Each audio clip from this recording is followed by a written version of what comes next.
For this lesson, I'm using the 0202 Source and Program Monitors project. And you can find that with the media that comes with this lesson. Just double-click on the project file to open it. Most of the time you'll invest in video editing will be spent watching clips and making creative choices about them. You'll use the Source monitor up here to preview clips and the Program monitor over here on the right to preview the sequences you add them to. So let's learn a little bit more about the Source and Program monitors.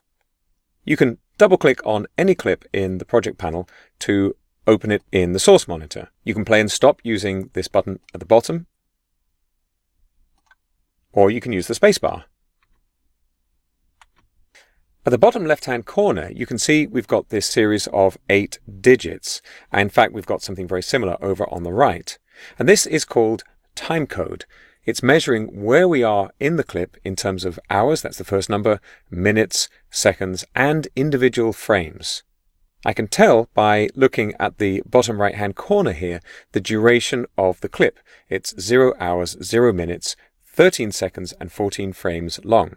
But the bottom left-hand corner is telling me where I am relative to all of the media that the camera recorded originally. It's pretty common for professional camera operators to begin at different hours. We weren't 6 hours and 42 minutes into this shot. The camera probably began recording at 6 hours just to make it easier to identify one batch of media from another. As we move through the clip, you can see these numbers change. If I click and drag at the bottom of the clip, I can move to view different parts of it. This can be a quick way of familiarizing yourself with your media, and in fact, clicking and dragging in this way is called scrubbing. If you want to move through the clip more precisely, you can use these 1 frame forward and 1 frame backwards buttons.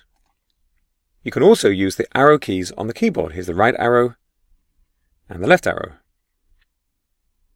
It's quite possible you won't want to use all of a clip. Sometimes you'll have a very long recording where you only want 5 or 10 seconds. And you can tell Premiere Pro which part of the clip you want using special marks.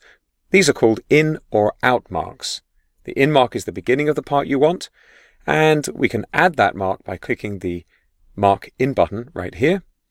And I'll move my playhead a bit later in the clip and click the Mark Out button to specify the end of the part that I want. If I use this clip anywhere in a sequence, I'll only get this piece that's highlighted between the marks. I can update the marks anytime I like. So if I click earlier on in the clip here, in this mini timeline, I can click the Mark In button again, and you can see the clip updates. You'll notice as well, now I've chosen a part of the clip, this duration indicator at the bottom right corner has gotten shorter. Now we've just chosen 6 seconds and 23 frames. These marks are persistent. You can close the project and they'll still be applied when you next view the clip. If you want to remove the marks, you can right-click in the picture and choose Clear In and Out.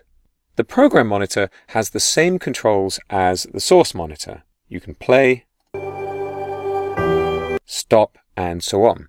One major difference, of course, is that it's showing the contents of the sequence that we've created down at the bottom. If I scrub through the Program monitor, it'll scrub the playhead in the sequence as well. There are in and out marks here too. But when you add them, they're actually added to the sequence. And that's for a more advanced workflow that we don't need for now. So I can right-click in the Program monitor and choose Clear In and Out, or for that matter, I can right-click in the sequence right at the top where the numbers are and choose Clear Into Out as well. In a way, you could say that this timeline at the bottom of the Program monitor is a mini version of the full timeline below it. That's an introduction to the Source and Program monitors in Adobe Premiere Pro.